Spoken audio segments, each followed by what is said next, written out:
আসসালামু আলাইকুম। তো আশা করি সকলেই ভালো আছেন। তো আজকের ক্লাসে আমরা আরেকটা টুল নিয়ে আলোচনা করব। এটার নাম হচ্ছে ব্রাশ টুল।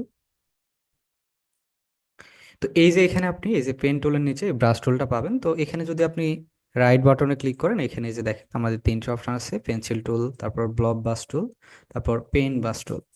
তো আমরা প্রথমে পেইন্টার কাজ দেখব, পেইন্ট ব্রাশ টুল দিয়ে আসলে কিভাবে কাজ করা যায়। তো আমরা পেইন্ট ব্রাশ টুল এটা যদি আমরা প্রথমে নিই, তো নেওয়ার পরে এখন যদি এখানে আমরা কিছু লিখি, দেখেন এখানে যদি আমি লিখি, এখানে আমি লিখে দিচ্ছি। আচ্ছা, আমি এখানে একটা নাম লিখি। এখানে আমি লিখলাম আরিফ। ওকে। তো আমি আরেকটা ব্রাশ টুল দিয়ে আপনাদের লিখে দেখাই, তাহলে দুইটার মধ্যে পার্থক্য কি আমরা সেটা বুঝতে পারবো ভালো মতো। তো আমরা এখানে যে ব্লক ব্রাশ টুল যেটা আছে এটা আমরা নিচ্ছি। তো আমি এটা দিয়েও লিখি আরিফ। এভাবে আসলে আপনি ভালো মতো লিখতে পারবেন না। আরিফ। ওকে। আচ্ছা, তো এখানে একটা পার্থক্য আছে। আমি যদি আপনাদের একটু জুম করে দেখাই তাহলে বুঝবেন। আমি যদি এইটা প্রথমেরটা দেখাই, প্রথমের একটা আমি সিলেক্ট করলাম। আচ্ছা, তো এইখানে আমি যখন সিলেক্ট করছি, দেখেন আমরা যতটুকু প্রথমে লিখেছিলাম অতটুকু সিলেক্ট হচ্ছে।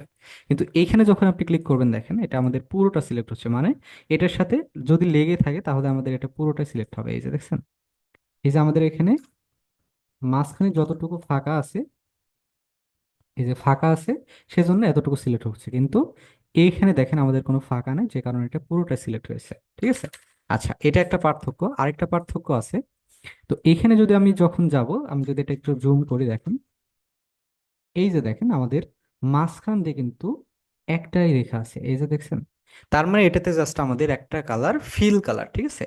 এটার কিন্তু কোনো বর্ডার নাই। এটার কিন্তু কোনো বর্ডার নাই। তো আমরা এই যে এখান থেকে যেটা প্রথমে নিয়েছিলাম পেইন ব্রাশ টুল, তো পেইন ব্রাশ টুলের কি কোনো বর্ডার নাই, এটা জাস্ট স্ট্রোক কালার। এখানে আপনি যেই কালারটাই দিবেন এটাতে সেম ভাবে একই কালার আসবে। ঠিক আছে। ওকে। আচ্ছা, এখন আমরা যদি নিচেরটা আপনাকে দেখাই, এখান থেকে আমি যদি নিচেরটা দেখাই, দেখেন এইটা। তো এইখানে দেখেন আমি যদি একটু জুম করি, এই যে দেখেন এটা কিন্তু ফিল কালারও আছে, স্ট্রোক কালারও আছে। আপনি চাইলে এটার স্ট্রোক বাড়াইতে পারেন। এই যে এখান থেকে আপনি স্ট্রোক বাড়াইতে পারবেন। বুঝতে পারছেন? এটার ফিল কালার, স্ট্রোক কালার দুইটাই আছে।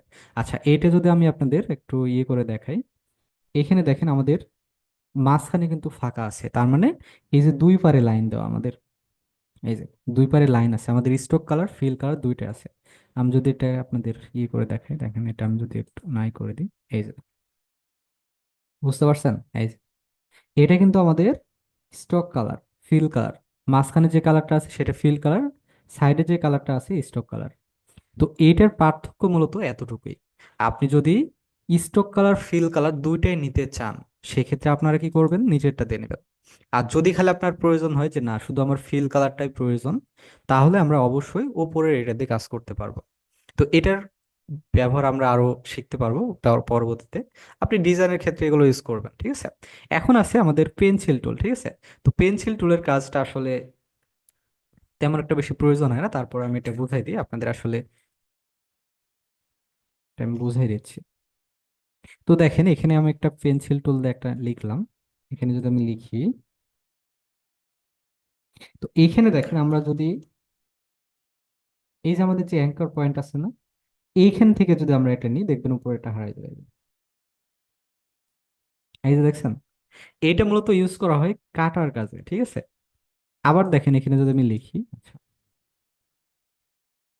এখন দেখেন এখানে কোনো অ্যাঙ্কার পয়েন্ট নাই, আমরা এখান থেকে নিলাম। তাহলে কি হলো, আমাদের নিচের গুলো হারিয়ে গেছে। ঠিক আছে। আবার দেখেন আমি যদি এখানে লিখি, এখন আমরা এর মাঝখান থেকে নিব, তাহলে দেখবেন লেখাটা একদম কাটবে না। এই যে দেখছেন। তো এটার মূলত কাজ হচ্ছে, আপনি যদি কোনো কিছু লেখা কাটতে চান, মনে করেন আপনি একটা ডিজাইন করলেন, ডিজাইনের মাঝখানে আপনার কাটার প্রয়োজন আছে, বা আপনি ওই ডিজাইনটা ওখান থেকে কেটে অন্য কোনো ডিজাইন ওখানে ইউজ করতে চান, সেক্ষেত্রে কি করবেন, সেক্ষেত্রে আপনি এটা ইউজ করতে পারেন। এগুলো মূলত আমাদের ওই যে লোগো ডিজাইনের ক্ষেত্রে বেশি প্রয়োজন হয়। তো এগুলো আমরা পরবর্তীতে শিখব। তো আশা করব আপনারা এই তিনটা বিষয় ক্লিয়ারলি বুঝতে পেরেছেন। তো আমরা পরবর্তী ক্লাসে আরো অ্যাডভান্স লেভেলের কিছু শিখবো, আমরা আরো টুলস নিয়ে আলোচনা করব। তো সকলেই ভালো থাকবেন, সুস্থ থাকবেন। আল্লাহ হাফেজ।